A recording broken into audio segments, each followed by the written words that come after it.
Now we in the same scenario. Now we're going to see how the equilibrium of the rigid bodies. So what is the equilibrium of the rigid bodies? If you take any body, as we discussed in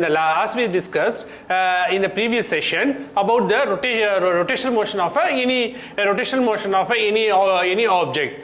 So how when its object is rotating, how the object is moving, how the object is moving from the one position to the another position.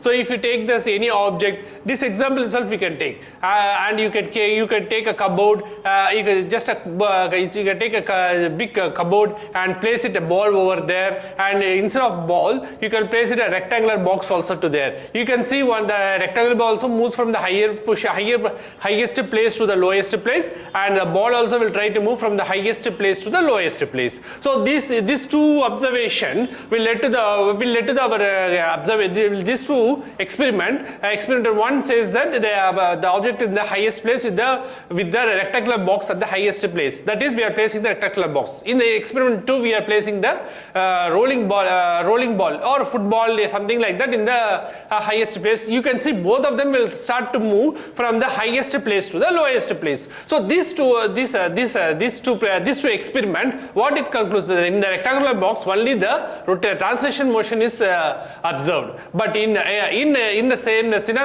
scenario of by which the object moved from the highest position to the lowest position. But in the same scenario of experiment 2, where the football, if you take let us assume we have kept football, it has assumed both translational motion as well as the rotational motion. So the translational motion, rotational motion, how are we going to calculate what is the force required? For example, I am taking the force that is minimum required for a ball to move from the highest place to the lowest place.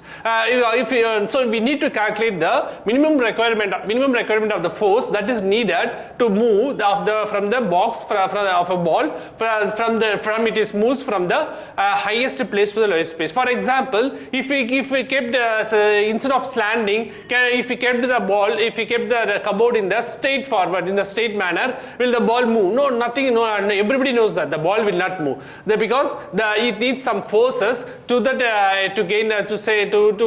achieve its momentum from the highest place to the lowest place. So in the same scenario, if you take, if for example I am placing the ball as well as the rectangular box, if you kept at the highest position, you can see that the box will try to move from the highest place to the lowest place, as well as the football from the highest place to the lowest place, with the cupboard as in the slanting position. So everybody knows. So now we are going to calculate what is the minimum force required for a ball to move from the highest place to the lowest place. So hence, in this scenario, now we are going to see the equilibrium of the rigid body. So in the equilibrium of the rigid body, the external force I have on a rigid body, the force changes the translational motion of the rigid body, hence changes the linear momentum. So the force acting on the thing will changes that, based on that the linear momentum will be changed. Hence the torque changes the rotational. Hence the torque changes the rotational state of the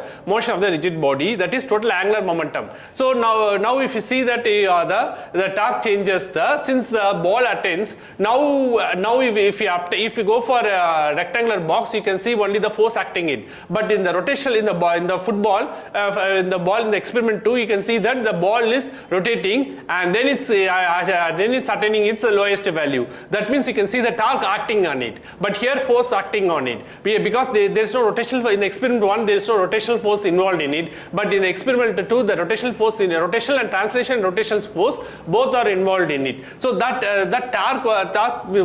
torque changes the rotational motion of the body, hence the total angular momentum of the bodies. So hence we can see that the rigid body is said to be mechanically if both linear and angular momentum are not changing with time.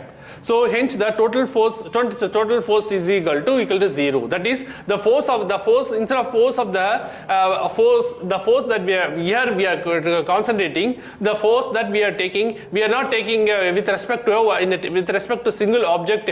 With respect to single object. Now what we are considering as a particle, we are dividing the entire object into small particle. So it could be the particle, the minimum value will be 1, maximum value will be n. So n could be anything. So if you make the summation of all the force acting on a n particle, it will be total force. The total force acting will be the 0. So now if you go for F1, F2 up to Fn, the summation of Fn is equal to 0. So now the total torque will be torque 1 plus torque 2 up to torque n is equal to summation of torque I is equal to 0. So if the total torque on the rigid body is 0, the total angular momentum does not change with that time. Hence the rotational equilibrium of the body will be 0. So hence with various axes. For example, if we are taking we already discussed many times about this x and y z axis. X and y with the z axis,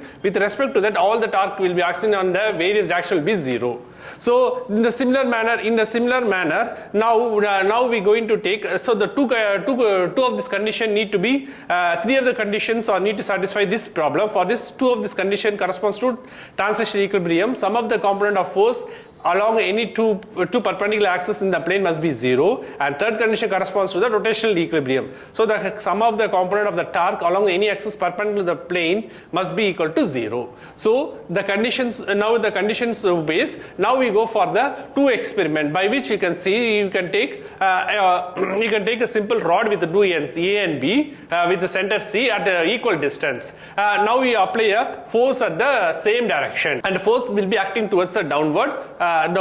So if you apply force towards the same direction, now the midpoint will be in other words, you know very well, we have taken A and B rod with length AB, center as C. So the AC length is same as CB length. That is, the A is equal to A. That means the AC is equal to A, AC is equal to CB is equal to length A. So both are at the same length, which is with the midpoint.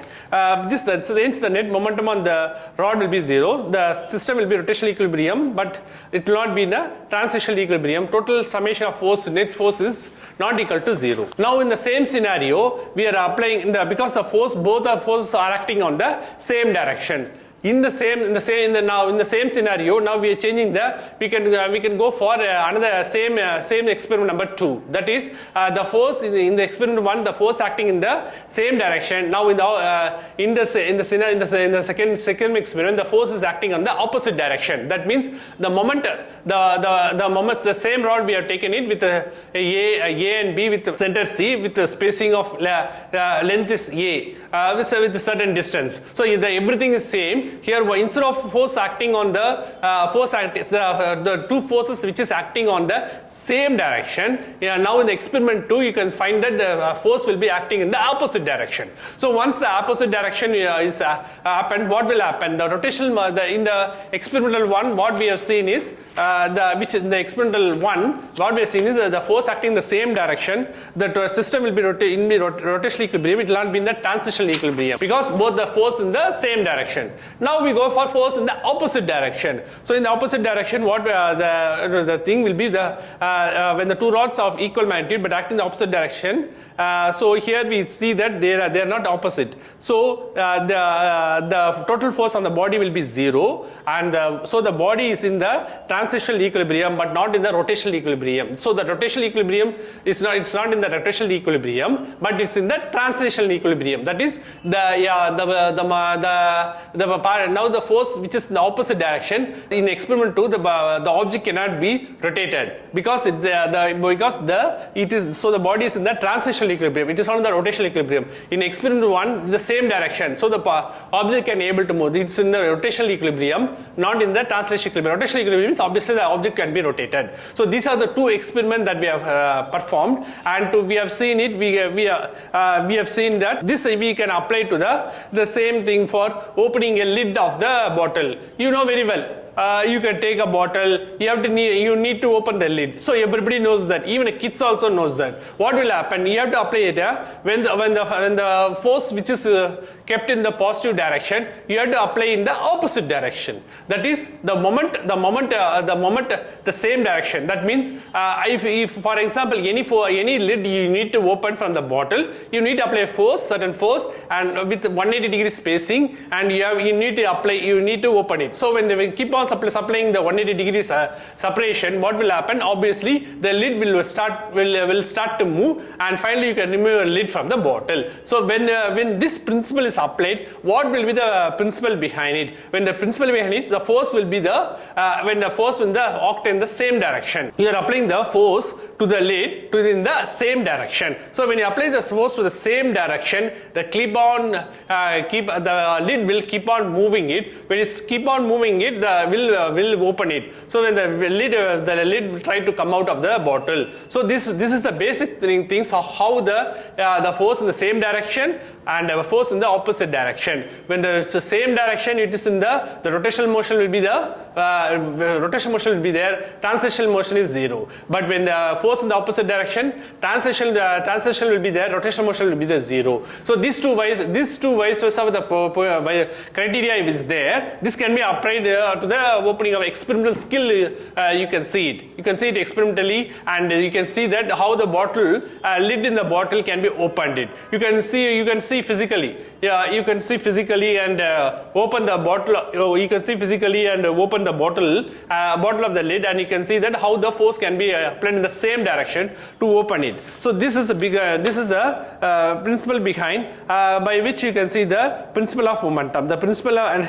momentum is the things by which you can see the principle of momentum. What is the principle of momentum? The principle of momentum, same thing we have taken it. Same thing you have taken it. You have taken a rod with A and B with a midpoint as a O, with a spacing as D1 and D2. So what is the spacing now tells that? The spacing D1 and D2 tells that D2 is greater than D1. That is what the D2 which is D2, the A with the center of origin as O. So that means OA length of D1, OB length of D2, the D2 length is very much greater. That is D2 is greater than D1. So D2, when the spacing distance of D2 is very much greater than the D1, what will happen? Obviously, the load will when the load is kept on A, what will happen? When the load is kept on A, the arm of the B obviously will increase. So because where the load is kept, you know this very well. This experiment is normally performed in all the shops, etc., something like that. This is a normal experiment of how it is performed. For example, I am taking a rod with a spacing of O with the center of origin as O, but the distance between of A to O is D1 and O to B is D2. So now if the distance D2 is very much greater, means what will happen? The very much greater means the origin O is heading towards the A, because the OA distance, which is specified as a D1, and OB distance is specified as a D2. What the distance is very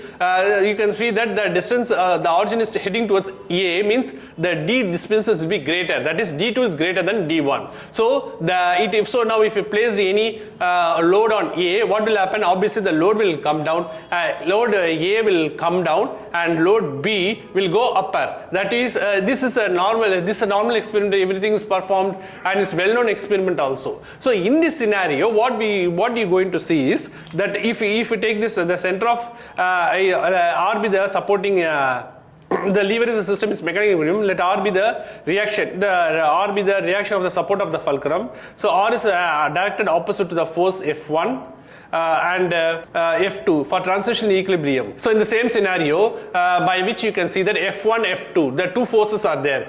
For F1, F2, which is the force 1 which is acting in the A, and force F2 which is acting on the B. So both are acting in the same direction. So now we already performed two experiments, A and B.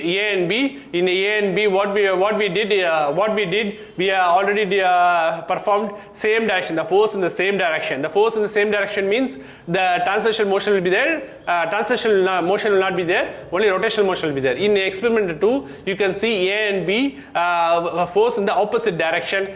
In the opposite direction, you can see the translation motion will be there, but rotational motion will not be there. So this same scenario, if you take and perform it, you can see that R minus F1 minus F2 is equal to 0. Or in other ways, for the rotational motion, for considering the rotational equilibrium, we can take that momentum about fulcrum. So sum of the momentum must be 0. That is D1 F1 minus D2 F2 is equal to 0, or d1f1 minus d1f1 equal to d2f2. That is the force acting on the thing on force acting on A is equal to the force acting on d2. So the force since we already just now we discussed d2 is greater than d1. That means what? That means what?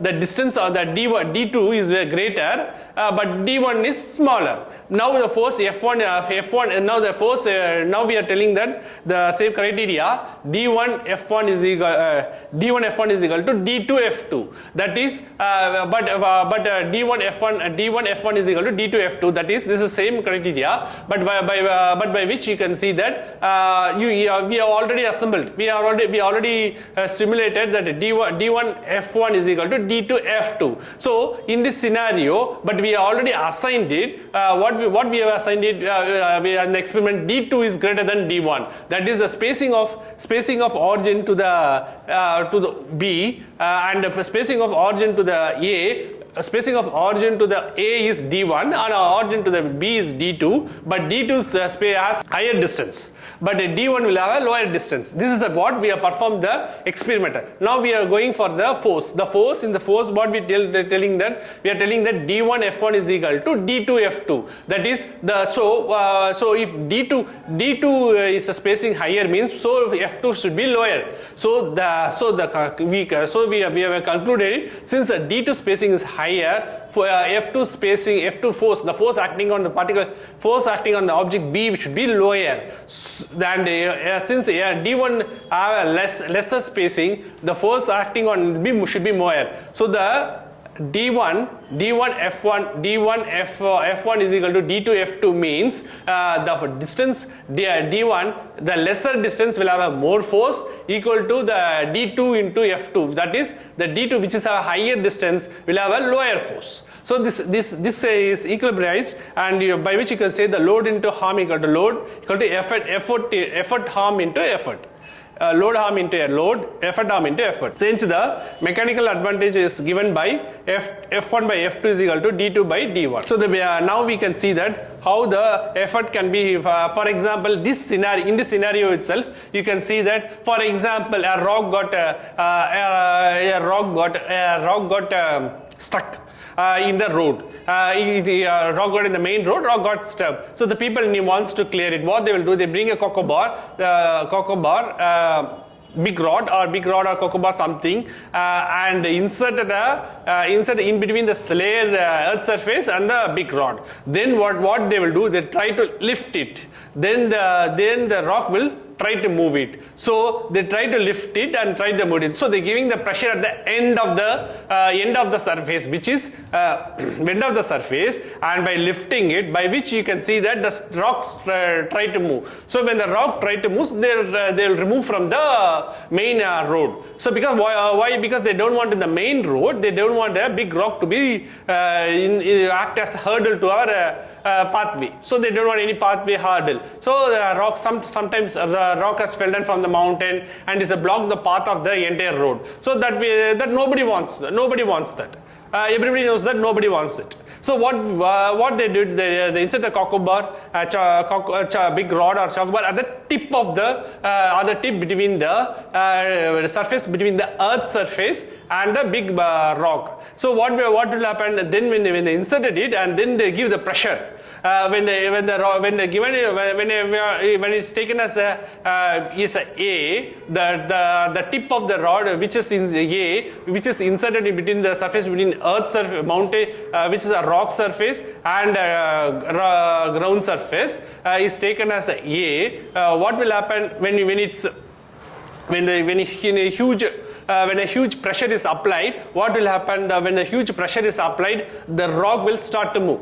So when the rock start to move, what will happen? It's keep on moving it. So the same pressure you have to apply at the end, underneath between earth surface and the rock. So that what will happen?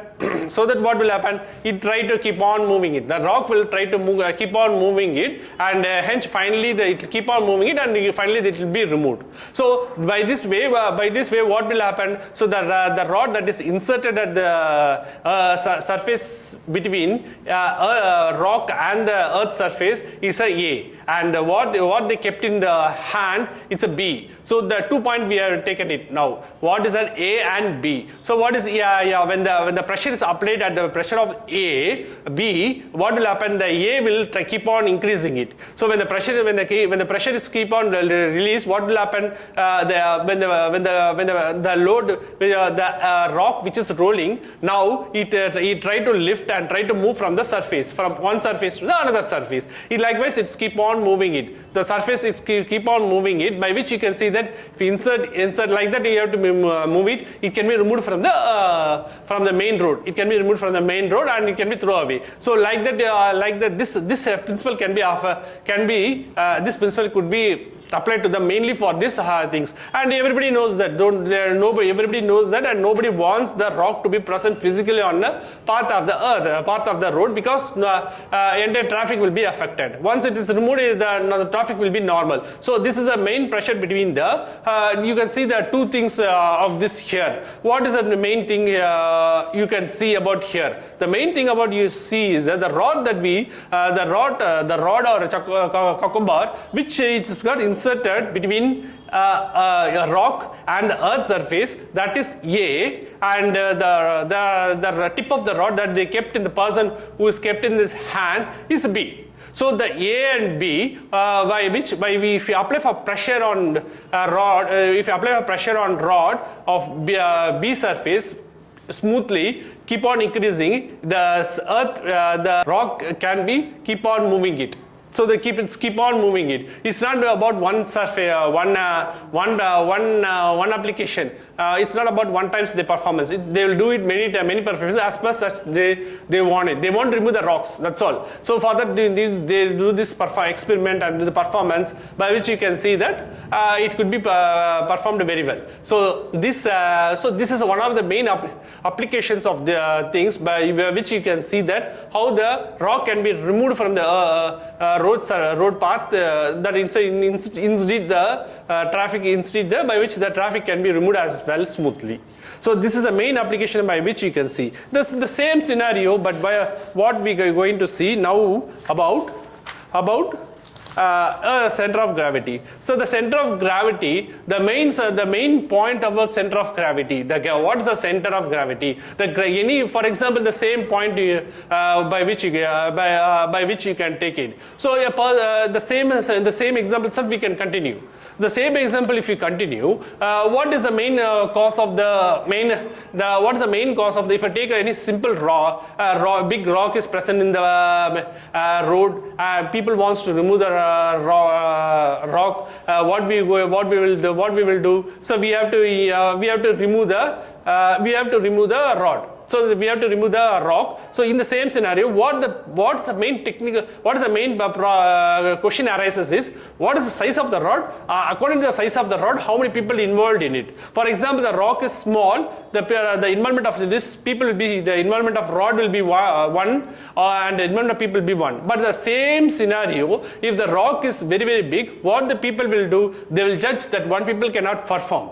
Why they will judge this? One people cannot perform, so at least 5 people will join together. They will involve 5 rods. This is the same experiment, same example by which we have taken it. How the principle of momentum is obeying in the same scenario things. If it is a small rock, something like that, one person with one rod can able to move it. If the same scenario, if the rod is very, very bigger, one person cannot move. They will judge that it's one person cannot move, so we need at least 5 person. So for at least 5 person what they will do? They will get the 5 rods. So the 5 rods, and they will go to the one direction and insert the same thing. The same experiment they will perform. Same experiment we can see. So they will insert the big rod in the under the beneath of the things. So everybody perform at the same time, but the number of performs people will be more. But in the same, if the rod is small, no problem at all. One person can finish it in no time.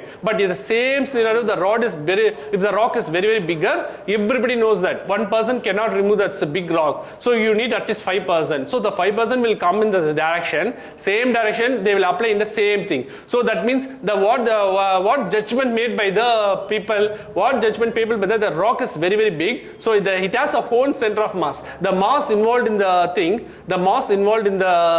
is huge. So it cannot be removed by a single person. Though you need to add more people to remove it. So we need to remove it. So in the same scenario only, that's the main point of center of gravity. What the center of gravity tells that the main things where the main things tells that how the weight is assigned over.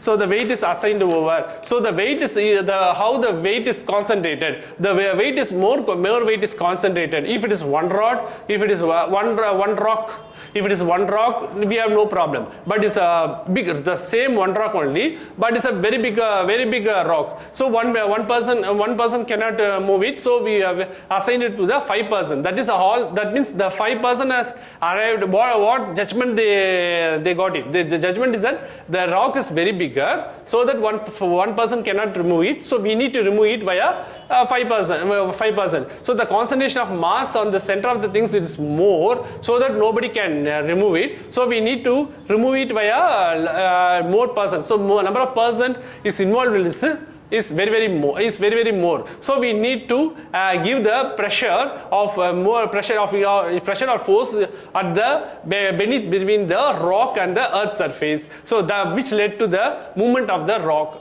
So this is the first things about this, how the center of gravity plays the dominant, by which the center of the mass is as the most dominant in the center of the earth. So the more the rock size, as the size of the rocks increases, the mass of the size increases. So the mass of the size increases means we need to add more pressure or more force to remove the rock from its surface. So in the same scenario only, now in the same scenario we are going to perform one experiment and see that we are going to take a simple cupboard, simple rectangular shape or rectangular shape cupboard chart. Rectangular shape chart we are going to take, and we are going to place it in the tip of the pencil. So this tip of the pencil, when the tip of the pencil, if the cupboard is placed, if the chart is placed, what will happen? It able to stand it. It will able to stand it for few minutes. You know very well. If in the tip of the pencil, if you keep a small cupboard, a rectangular shape cupboard, something like that, it can able to stay it for a few minutes. This is a few minutes, or it is able to stay for a few minutes. So this is the main things that everybody knows, that with the center of gravity, if the acts at the perpendicular to the center of gravity acts to the perpendicular to the cupboard, and pencil so the pencil position, center of gravity, both are perpendicular to the position. So what tells that if the torque is equal to R1 mi g, the total gravitational force is zero. That is, torque is equal to summation of torque Ri, summation of torque into mg. So that what we tells that the CG of the point where total gravitation of body is 0, as g is same for all particles. Hence that position vector and center of gravity of the body coincides with the center of the mass of gravity. So the center of gravity of the mass, center of gravity of the body coincides with the center of the mass in uniform gravity or gravity free space. Now in the similar scenario, now we are going to see of the irregular shape of the things. So how will you determine the irregular shape? In the last previous thing, this definite shape. So definite shape comes, it could be square, rectangular, triangle, all are parallelogram, all are a regular shape. But which regular shape shape, we have seen that how to determine a regular shape.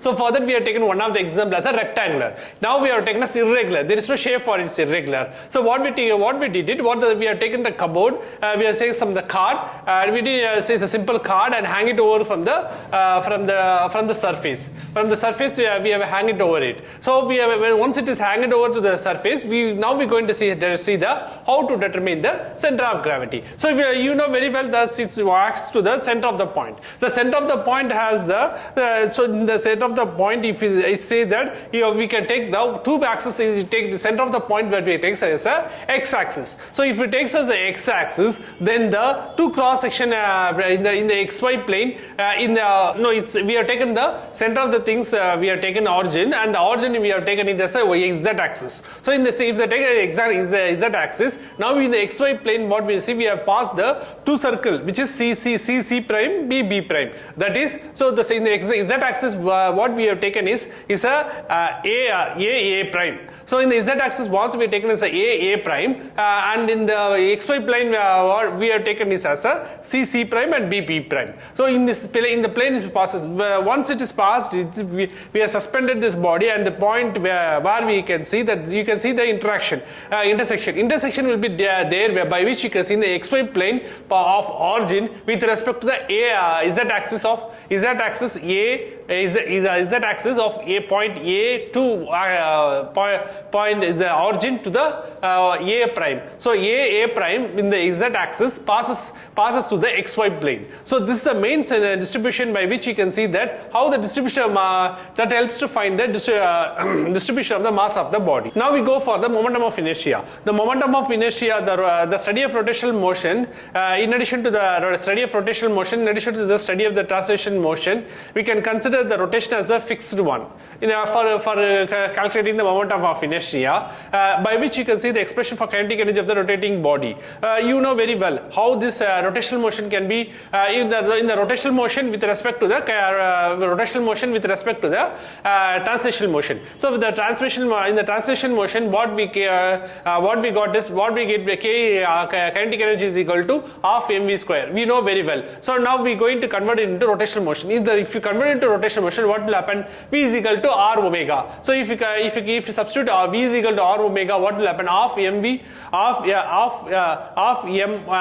v1 square is equal to half m1 r1 square omega square. So because v is equal to r omega. So if you substitute this value, you will get the rotational value. So the kinetic energy of motion of this particle will be now half mi ri omega square, where mi is the mass of the particle, total energy of the body, k is the total energy, and total is k is the total energy. So if you take the of one particle, if you take the summation of the entire body, kinetic energy of the entire body, you know. So the kinetic energy of total kinetic energy will be the summation of the n is equal to 1 to the with respect to n is equal to 1 with respect to n. That is the particle. If you take only any single particle of the body, if you take from one particle, it varies to the infinity. It cannot be infinity. We have to finite to the finite distance of n particle. So what we will get is the 1 by 2 summation n is equal to 1n mi ri square omega square. So n is the number of particles inside the body. So where omega is the same as the particle, which is the angular rotation. Omega is the angular rotation. So if you substitute all this parameter, what we will get? Since inertia is equal to I is equal to summation of I equal to 1 to the n mi ri square is equal to square. So k is equal to half I omega square. So the kinetic energy, the characteristic of rigid body, the kinetic energy of the rotating body with the expression of kinetic energy linear motion. So the linear kinetic energy of the rotational body is equal to half I omega square, which is as the same as half mv square.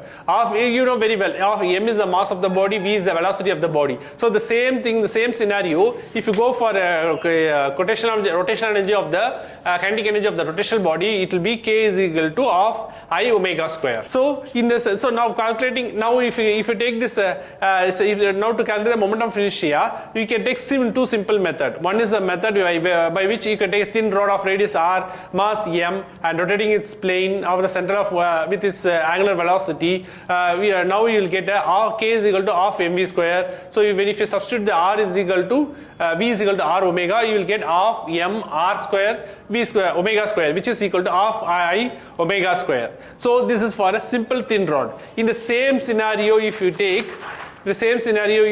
and take a rigid rod with mass m, and rotating about the axis center of perpendicular, each mass is half by m at the distance of 1 half. That is, you are separating. Now take a rigid rod of negligible mass m with the length L. So if the same scenario, it's rotated around its own axis. So since we have taken mass, we are dividing both the mass, left and right mass are m by 2. So since we are, and the length is 1 half. So what will be the things of momentum of inertia will be half into L by 2 square plus half into m by 2 into half L by 2 whole square. So total inertia of the mass, the total rotating of axis to center of mass perpendicular rod, the total inertia will be ml square by 4. That is, I is equal to total momentum of inertia is equal to my mass into length of the rod square divided by 4. So the momentum of inertia as one familiar.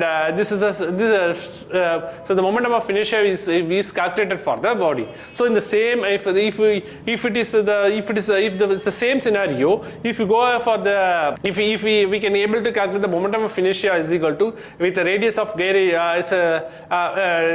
total mass of the total mass of the inertia with the total mass of the body, you can see that I is equal to mk square. So the k is the dimension of the rod. So hence we can see that k is equal to L divided by root L2. So the k is equal to r by 2 for the circular disc of the diameter. So hence the total length k is the geometric property of the body and axis of rotation. This is called radius of gyration. So the radius of gyration of the body about an axis may be defined as the distance from the axis of the mass point, whose mass is equal to the mass of the whole body, whose momentum of inertia is equal to momentum of inertia of the body about axis.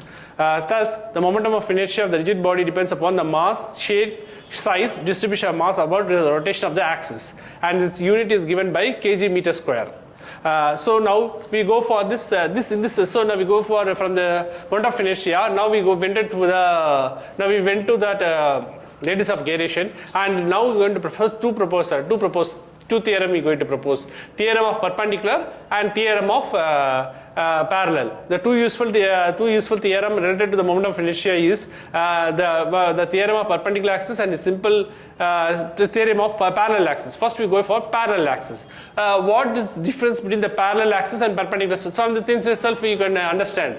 The basic thing is the parallel axis. Parallel axis, when it acquires the parallel axis, if the two vectors are parallel in nature. The perpendicular, you know very well, with the parallel and perpendicular. Perpendicular means the two vectors are in the perpendicular direction. Now the momentum of inertia, now we are going to calculate the momentum of inertia of parallel axis. So in the momentum of inertia of the parallel axis, why we need to calculate the momentum of inertia of the parallel axis? The parallel axis lies that if there are two parallel axes, that is z and z prime, or two parallel axis lies of any body if you take, and its moment, if the total moment of the theory of parallelogram says that the momentum of inertia is equal to of the two parallel axes is equal to z prime is equal to momentum of inertia of momentum of inertia of z axis plus ma square. That is where momentum of inertia of z and z prime or the momentum of inertia of what z axis and z prime.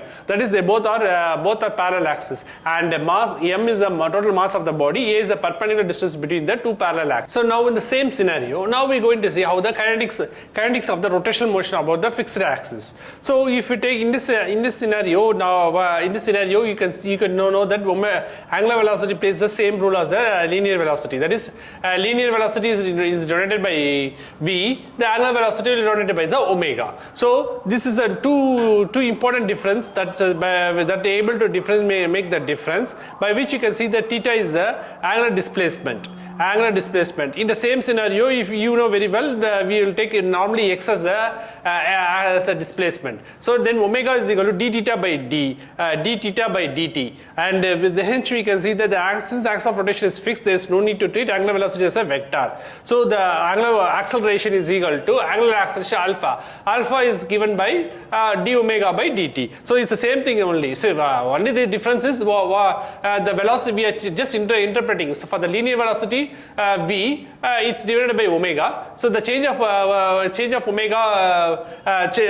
omega is change of omega, rate of change of angular displacement by t is equal to angular velocity, which is angular velocity omega is given by d theta by dt. So hence the angular acceleration alpha is equal to d omega by dt. The kinetic of so angular velocity in the scenario, the angular velocity is denoted by angular displacement is denoted by theta, angular velocity is denoted by omega, angular acceleration is denoted by alpha. So these are the various dimensions that is noted with respect to linear motion. Linear motion, displacement is given by x, velocity is given by v, and acceleration is given by a. So in the same scenario, v is equal to v0 by at, x is equal to x0 by v0t by half at square, v square is equal to vo square v0 square plus 2ax. So the x0 is the initial displacement, v0 is the initial velocity. So hence we represent at time t is equal to 0. So in the same thing, if we go for the angular motion, omega is equal to omega 0 plus at, theta is equal to theta 0 plus omega 0 plus t plus half at square, and omega square is equal to omega 0 square plus 2 alpha theta minus theta 0. Theta 0, so theta 0 is equal to initial angular displacement of the rotating body, and omega 0 is the initial angular velocity of the body. So if the same scenario, you can take specify the point is, you can take one object by which you can see the p prime. So the p prime, p is a point by which the object is rotated. At time t, it takes time t to reach its own position of p prime. So what you can see that with respect to the difference of theta is the angle. So you can see that center of origin is denoted as c. So you can see that PCP prime is denoted by the theta. So all this denoted is as all this denotation is stays there. So this general term we can take that. Now we can feel the dynamics of rotational motion of the fixed axis. That is, we already see the kinetics of the things, kinetic of the rotational motion. Now we are going for the dynamics. So in the dynamics of the things, now if you see that the Fx then is given by F dx, that is force into distance. In the rotational motion, it is given as the, so in the linear motion, the work done is given by F into dx. In the same in the rotational motion, it is given as torque into d theta. That is, torque is the force, torque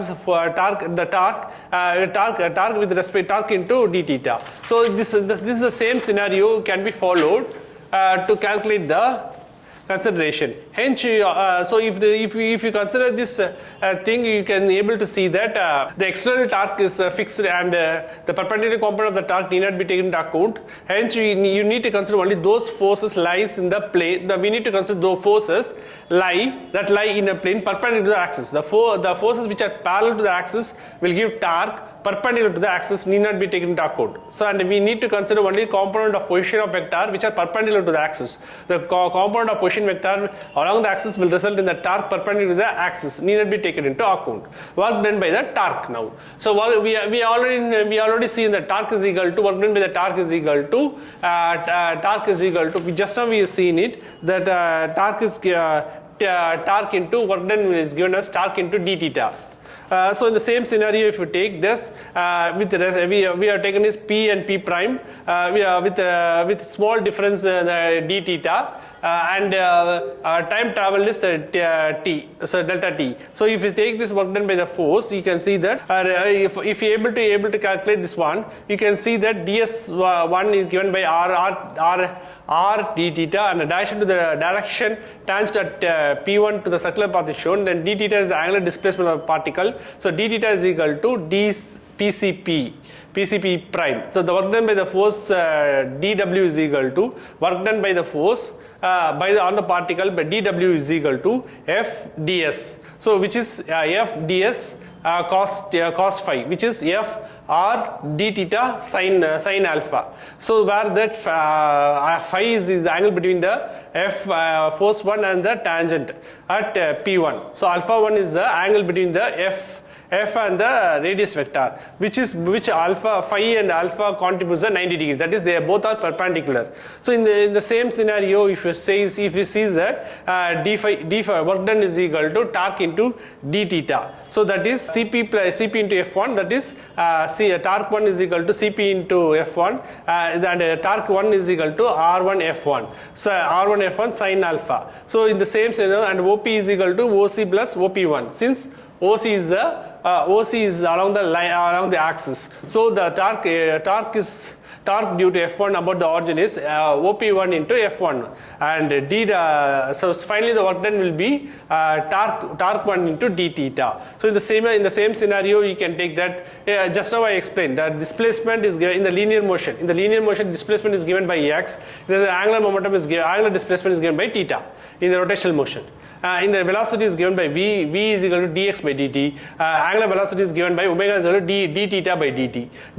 d theta by t. Acceleration is given by alpha is equal to dv by d theta. Here it is omega alpha is equal to given by d omega by d theta. Mass is given by, here it is given by mass m, and it is given by the mass of inertia, momentum of inertia I, and force is given F is equal to m into a. Here it is given torque is equal to I into a, and here work done is given by dW is equal to F into ds. Here it is given by work is equal to torque into d theta. Kinetic energy is given by kinetic energy, K is equal to mv square by r2. Kinetic energy is given by K is equal to I omega square by 2. Then power is given by force into velocity. Here power is given by torque into omega. Linear momentum is given by P is equal to mv. Angular momentum is given by L is equal to I into omega. So the total work done is equal to torque into t theta. So the torque already we have told it is a torque of a total object. If you take an individual particle, if you take torque 1 plus torque 2 plus torque 3 up to torque n 2 into d theta. So here we can say that, so d omega is equal, dw is equal to the dW is equal to torque into d theta, torque into d theta, or dW is equal to F into ds for linear in the linear motion. dW is equal to F into ds for linear motion. So the power is equal to rate of change of work divided by dt is equal to torque into d theta by dt, which is equal to torque into omega. So the P is equal to total power is equal to torque into omega. So we have derived the equation of power is equal to torque into omega for angular rotational motion of the body. In the same scenario, for power is equal to force into velocity, which is in the for the linear motion, and h, the rate of change of work is done on the body is equal to the rate at which kinetic energy increases. So the rate of change of kinetic. Now we are going to see the rate of change of the increase work done of the object. So the work done on the object is equal to the rate of change of the kinetic energy, which kinetic energy increases. The work done increases, the kinetic energy also increases, by which you can see that the rate of increase the kinetic energy, that is kinetic energy is given by half I omega square. So if the rate of change of kinetic energy is equal to I into 2 omega by 2 into d omega by dt, that is I omega by 2 d omega by dt. So if the rate of change of the momentum of inertia does not change with time with mass of the body, hence the body remains the rigid. So in this context, alpha is equal to d omega by dt. So we get that the I omega square by 2, the rate of change of d by dt is equal to I omega alpha. So torque omega is equal to I omega alpha, which is torque is equal to I alpha. So hence the Newton's second law is equal to F is equal to ma. That is already we already we discussed in detail about the Newton's second law. F is equal to ma. So if so the same thing, torque is equal to I alpha. So if now we're going for the same scenario. In the same scenario, we're going for theorem of perpendicular axis. That is, the theorem is applicable to the theorem of perpendicular axis, by which you can say that the two axes, when the perpendicular axis, that is when the two vectors are in the perpendicular direction. So what we have seen this the theorem in the parallel axis. Now the theorem in the parallel axis, now it is in the perpendicular axis. If it is in the perpendicular axis, you know very well it lies in the 90 degree. So in this scenario, if it is 90 degree, what will happen? The z axis is taken, which is perpendicular to the xy plane. So in the xy plane, the mutual xy plane and passing through the origin. So then hence the delta I, the moment of inertia of I is the moment of inertia of z, which is lies in the z axis, is equal to the moment of inertia of x and plus moment of inertia of y. So in this same I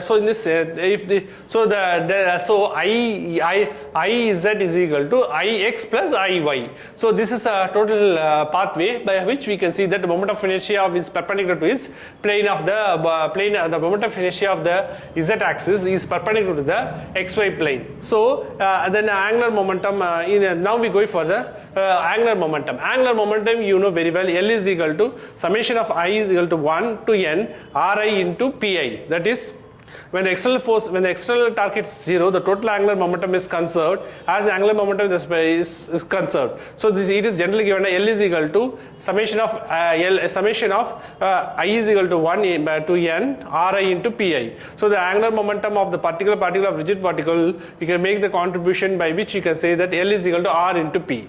Hence P is equal to mv, that is mass into velocity. So L is equal to OC into mv or C plus Cp into mv. That is in a diagram of the circular assumption.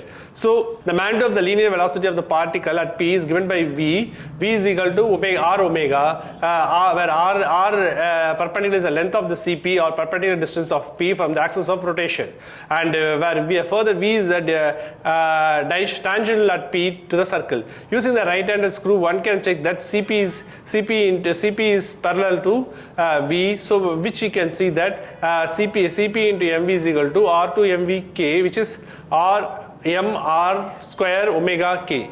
So which is V is equal to R omega. That is the particle the Cp and V is parallel to the fixed axis. So in the same scenario, angular momentum is equal to angular momentum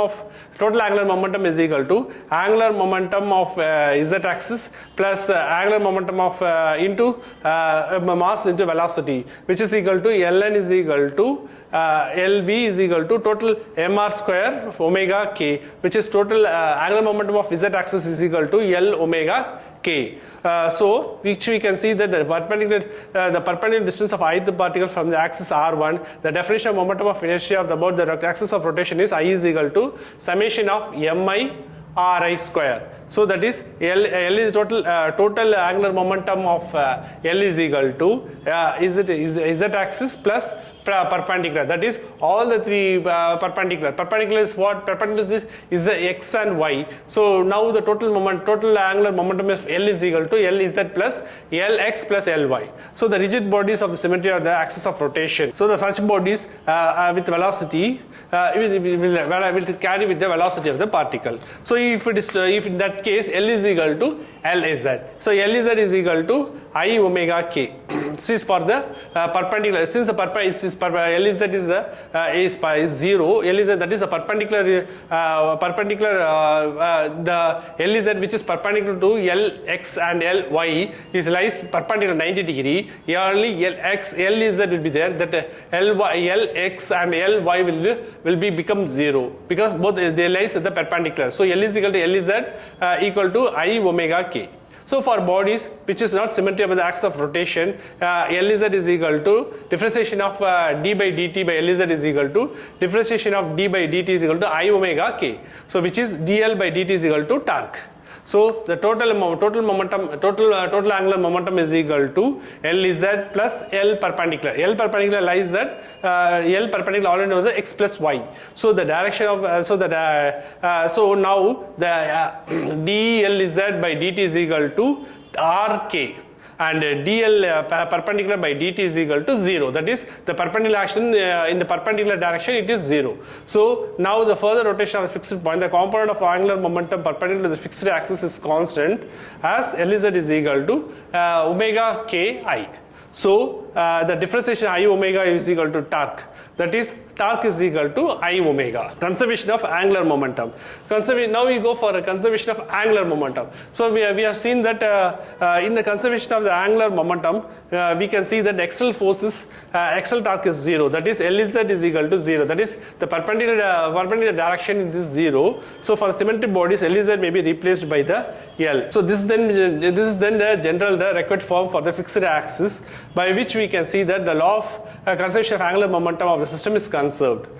This can be proved by the certain experiment, by which when a person is placed in a chair, in a rotating object, in a rotating chair, and is keep on lifting the person keep on lifting his own hand to the center of the things. Then you can see the speed of the chair start decreasing. But in the same direction, when the person try to lift towards this down hand, what will happen? The person speed of the rotating chair can be increased, which says that the moment of inertia is the angular momentum is conserved. So in the same scenario, now we going for the rolling motion. The rolling motion is a one which we can see that rolling motion. In the rolling motion we're going to calculate the rolling motion. For example, in the picture you can take this rolling ball also. With this experiment already we have taken one big rectangular box and placed in the height of the board, and we can see that it can move towards the lower part or lower region, by which it can attain. But in the same scenario, if you are able to place a big ball, football size ball in the scene, it is also able to reach its Earth's surface, lower surface or Earth's surface, by which you can see that it has both rotational energy and translational energy, but it has only the translational energy. Now we are going to calculate its kinetics. That is, kinetics of the things, how force can be improved, increase its kinetics. So what is for example, in the same thing scenario, we can take 2 point of ball. It's a football size ball which in the center has C, and initial value P1 and P1, P0, P1 in the center point to the P2, which is a few point from the origin. So if we take all these 3 points, we can see that the velocity VCM is the velocity of the center of the mass. Therefore, the translational velocity of the disk. If the center of the mass of the disk is at this geometric center is C. So this is parallel to the level of C. The velocity of any point of the disk is P0, P1, P2. Consists of 2 points, which is one is the translational velocity VCM, other is linear velocities VR. So the magnitude of VR is R omega, where omega is the angular velocity of the disk of the about the axis, and C is the distance point from the axis. That is at certain it is the certain distance. That is R is the distance of the point from the axis. So the velocity of the point P2 and its component VR VCM are shown. The VR is perpendicular to CP2. So V is perpendicular to the P0 P0 and P2. So the line passing through P0 parallel to omega is the instantaneous axis of rotation. Hence VCM is equal to R omega. So hence VCM is equal to R omega. So in this VCM is equal to R omega. If it is the velocity of the point P1 as the top of the disk is as a magnitude, VCM is equal to R omega plus R omega or 2 VCM is directed parallel to the level surface. This condition is applied to the rolling surface. That is, the rod will move when the two velocities it travels with the double the velocity when the particular force is applied. So in the same scenario, we're going to calculate the kinetic energy of the that kinetic energy of the rolling motion. So what is the kinetic energy of the total kinetic energy is total energy is equal to kinetic energy, potential energy plus kinetic energy. This you know very well, and kinetic energy is equal to half mv square. This also you know very well. So in the same scenario, if you substitute for the rolling motion of the things, what will be there? Now it will be half I omega square plus half mv square cm, where I is the momentum of inertia of the propulsive axis, and the kinetic energy of rolling body is given by half mc square, and I is equal to mk square, where k is the radius of gyration of board, bcm is equal to r omega. So if you substitute this value, finally you will get k is equal to half mk square vcm square by r square plus half mvcm square. So our k is equal to half mv square cm by into 1 plus k square by r square, where r is the radius of gyration, and it applies to all the cylinder particle. Only the ring shaped, in the circle shaped particle only it could be observed. It could be applied only to the circular body, like a sphere, disc, cylinder, ring shape, spear shape, and cylinder shape. Thank you, students.